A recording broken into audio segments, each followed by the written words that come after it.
Mi nombre es Mariana Morales y voy a hablar del conflicto armado en Sudán.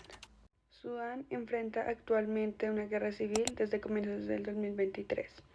En este conflicto los actores son las fuerzas de apoyo rápido y las fuerzas armadas de Sudán.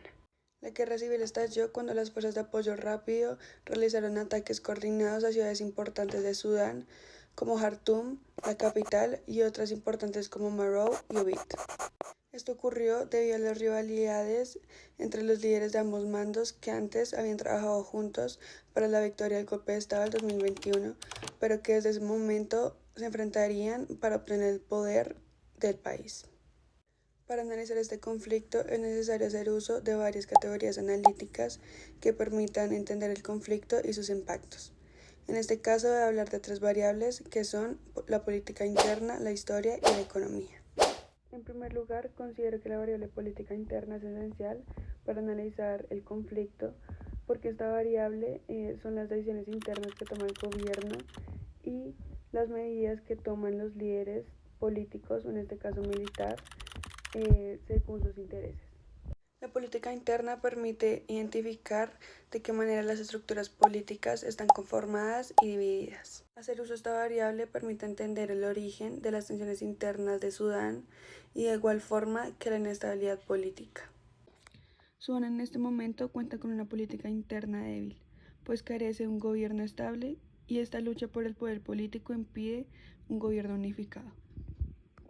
Para entender la guerra civil que proviene del golpe de Estado, hay que entender también la política interna anterior a este, ya que desde 1989 Omar al-Bashir gobernaba de manera autoritaria y se caracterizaba por el uso de fuerzas armadas y represión de la oposición. Por otro lado, voy a hablar de otra variable muy importante que es la economía. Esta variable es muy importante debido a las capacidades económicas de los líderes sociales, políticos o militares de un territorio, además de los intereses de los actores involucrados en el conflicto. En muchas ocasiones los líderes militares buscan el poder para explotar los recursos naturales del país, que mayormente son petróleo o minerales.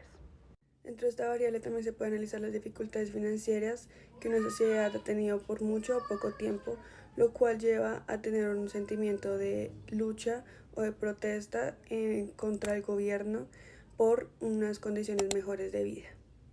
Finalmente, otra variable muy importante para analizar el conflicto es la historia, ya que esta nos muestra el contexto del conflicto y cómo sucesos anteriores a este tienen un impacto en las acciones y decisiones de los actores involucrados. Esto lo menciona Bisbal en su texto Perspectivas Geopolíticas del siglo XXI. En este texto, el autor resalta que la historia no solo explica el origen del conflicto, sino que también explica por qué la estructura del poder de un país está estructurado de cierta forma. Las variables de la economía y la historia se conectan, ya que las potencias extranjeras históricamente, especialmente desde los años 60, han tenido un interés en el país debido a estos mismos recursos. Países como China han intervenido, ya sea vendiendo armas o teniendo un interés en el petróleo, realizando un aporte económico en el país. Sin embargo, como mencioné posteriormente, Sudán atraviesa desde hace mucho tiempo una crisis económica que incluye escasez de comida, combustible, entre otros. Esta crisis ha sido impactada por limitaciones económicas que han realizado países como Estados Unidos. Por ejemplo, en 2017, cuando por ser patrocinador del terrorismo realizó una sanción al país. Estas sanciones deterioran las condiciones y los intereses del país y la forma en que viven los ciudadanos. Por esta razón, se puede concluir que los intereses internacionales también pueden intensificar un conflicto afectando la estabilidad del país